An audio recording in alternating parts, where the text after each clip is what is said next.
Ushiro Geri back kick. So today I'm going to give you some ideas on how to improve your Ushiro Geri, or if you're new to the kick, maybe you can learn the kick from this video and sort of take it away and work yourself. So the first thing, or one of the most important things that I think about back kick is that we must keep the knees close together. Okay? If I start letting the knee flare out to the side or anything like this, it then becomes a side kick. It's no longer a back kick as an Ushiro Geri. It's no longer an Ushiro Geri. Okay, so what I want to think about from here is tucking my heel close to my bum. All right, so by squeezing the hamstrings from here, tuck the heel, tilt the hips backwards, and drive behind. I want to return the kick as if I'm going to do another one. So I'm here, tuck, deliver, and come back. Okay, so we can start off by just statically working the kick rather than with the spin as normal. So I'll be here, tuck the heel up. I don't really like this one because we're using a different muscle set. This is then using the hip flexors to send into another kick. In my opinion, I think it's a waste of time. We're not progressing towards the target any quicker. We're wasting time by coming this way. So, like I always say, this is only my ideas. This is how I like to do it.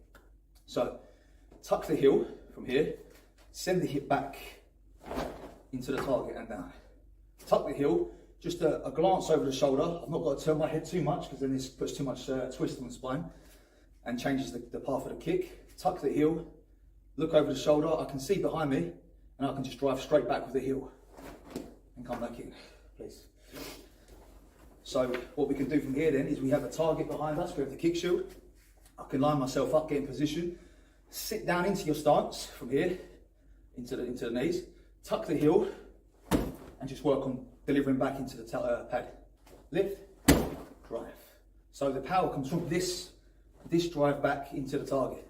Heel comes up, send the hip this way. Lift and send. And again, like I said, as if we're going to do another. So I deliver the kick and I come back to here afterwards. Okay. So next we're going to move on to delivering a kick from my spinning position. And we're going to come over to these belts and I'll show you the next exercise. So one exercise I like to teach for those that are newer to the kick is to have these two belts lined up down here. I'll bring my front foot across to the outside one. So what I'm doing is I'm imagining I've got lines coming off the edge of the pad. I'm taking my front foot to the opposite line, which is illustrated here by this belt. So now what happens is my back foot is lined up with the target. Okay, so I come across here, hands are up. I come across, my back foot is now lined up. So as long as I spin and I keep my knees together, I'm going to land on the target every time. Okay, so again, I'll start from here. This is, as I say, a very basic exercise. I'm starting this way, place the foot across to line up this back leg with the target there. I spin on the spot and I must keep my knees together now to send into the target. Okay, if I let the knees flare out, however, then I've lost that position. So I must make sure that I keep my my back foot and my knees, together. One, as I spin, my knees close and stay together, rotate from the hip and into the target this way. So obviously that has a little bit of a telegraph in that instance. You're stepping across and lining that foot up. However, this is just a basic exercise in order to teach the student how to line the back leg up with the target. In reality, I'll find that line in my movement. You know, maybe I'll come in and I'll set myself up this way, or I'll slide back defensively and go into the target this way. So the next step then from there is to lose the front foot across.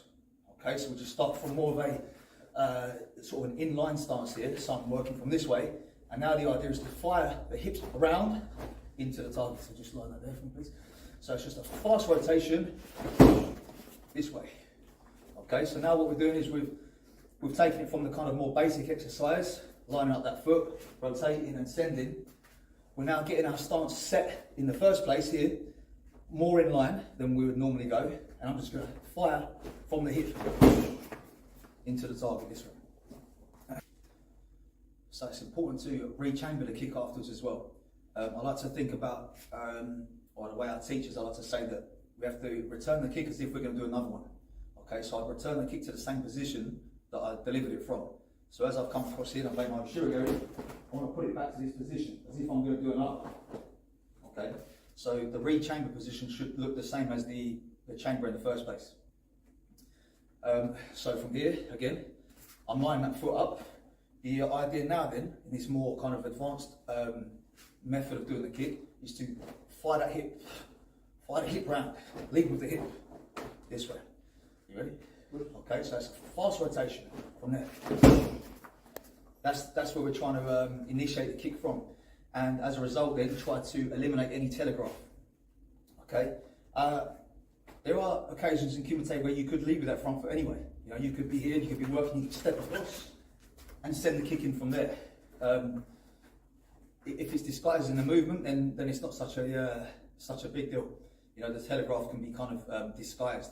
As we're working and exchanging techniques, I can slip that foot across and send straight away from there. So when we're working these kicks or these techniques, I want to start off slowly always. You know, speed kills technique. So we want to think about slowly lining that foot up. Am I in the right position right now? Am I initiating from the correct place? From the hip. Break the movements down. Initiate from the hip and deliver. Okay? The contact point is the heel. So I want to try and keep my foot facing downwards as I land this kick. Keeping the knees together takes care of that. If I spin here and knees are apart, I've got no idea where that kick's going to go. Okay? So it's not a turning side kick, it's a back kick.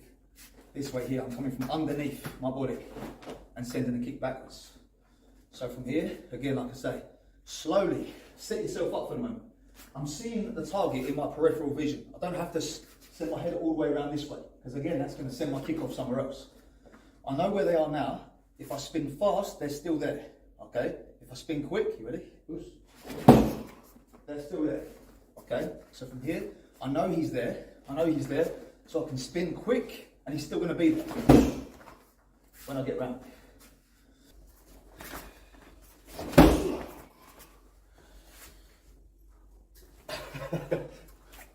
Getting whipped.